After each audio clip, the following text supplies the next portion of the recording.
یہ اس وقت کا واقعہ ہے جب حضرت موسیٰ علیہ السلام بنی اسرائیل کو فرعون کے ظلم و ستم سے نجات دلا کر مصر سے باہر لے آئے تھے۔ یہ وہ قوم تھی جس نے اللہ کی نشانیاں اپنی آنکھوں سے دیکھی تھیں۔ انہوں نے دیکھا کہ کس طرح عصا مارنے سے نیل کا پانی 2 حصوں میں تقسیم ہو گیا، کیسے فرعون اپنے لشکر سمیت غرق ہو گیا، اور کس طرح اللہ نے ان پر من و سلوہ جیسی نعمتیں نازل فرمائیں۔ لیکن انسان کی فطرت عجیب ہے، جب پیٹ بھر جائے اور آسائش مل جائے تو وہ پھر ناشکری اور بزدلی کی طرف مائل ہو جاتا ہے۔ بنی اسرائیل اس وقت صحرائے سینا میں تھے۔ تب اللہ کا حکم آیا، اے موسیٰ، اپنی قوم کو لے کر اس مقدس سرزمین میں داخل ہو جاؤ جو ہم نے تمہارے لیے مقرر کی ہے۔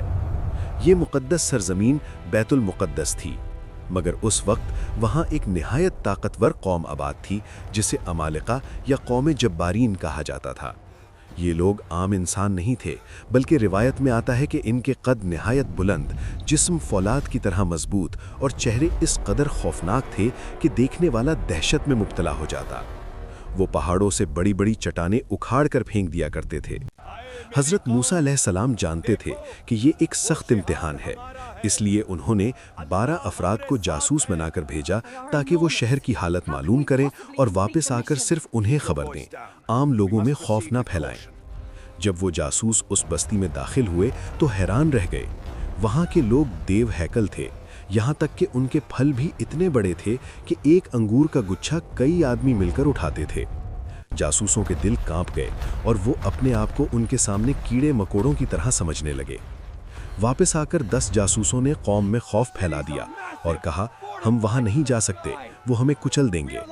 قوم پر دہشت طاری ہو گئی، وہ چیخنے لگے، کپڑے پھاڑنے لگے اور کہنے لگے، اے موسیٰ، کیا ہم مصر میں غلامی میں بہتر نہ تھے؟ تم ہمیں یہاں مرنے لائے ہو۔ صرف 2 افراد ایمان پر قائم رہے، حضرت یوشع بن نون اور کالب بن یوفنا۔ انہوں نے کہا، ڈرو مت، شہر میں داخل ہو جاؤ، اللہ تمہیں فتح دے گا۔ وہ جسم میں بڑے ہیں مگر دل سے کمزور ہیں۔ مگر قوم نہ مانی، بلکہ انہیں مارنے کے لیے دوڑی۔ پھر بنی اسرائیل نے وہ جملہ کہا جو ان کی تباہی کا سبب بنا، اے موسیٰ، تم اور تمہارا رب جا کر لڑو، ہم تو یہیں بیٹھے ہیں۔ یہ اللہ کی نافرمانی اور ناشکری کی انتہا تھی۔ حضرت موسیٰ علیہ السلام نے روتے ہوئے دعا کی، اے میرے رب، میں صرف اپنی اور اپنے بھائی ہارون کی طاقت رکھتا ہوں، اب تو ہی فیصلہ فرما۔